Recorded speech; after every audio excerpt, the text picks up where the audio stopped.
بسم الله الرحمن الرحيم. يا أيها المدثر قم فأنذر وربك فكبر وثيابك فطهر والرجز فاهجر ولا تمنن تستكثر ولربك فاصبر فإذا نقر في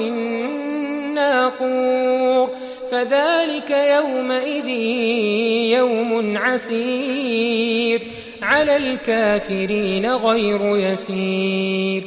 ذرني ومن خلقت وحيدا وجعلت له مالا ممدودا وبنين شهودا ومهدت له تمهيدا ثم يطمع أن أزيد كلا إنه كان لآياتنا عنيدا سأرهقه صعودا إنه فكر وقدر فقتل كيف قدر ثم قتل كيف قدر ثم نظر ثم عبس وبسر ثم أدبر واستكبر فقال إن هذا إلا سحر يؤثر إن هذا إلا قول البشر سأصليه سقر وما أدراك ما سقر لا تبقي ولا تذر لواحة للبشر عليها 19 وما جعلنا أصحاب النار إلا ملائكة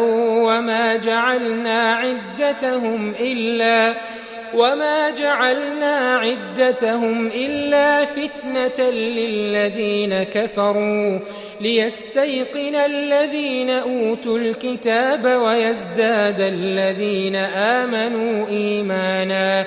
ولا يرتاب الذين أوتوا الكتاب والمؤمنون وليقول الذين في قلوبهم مرض والكافرون ماذا أراد الله بهذا مثلا كذلك يضل الله من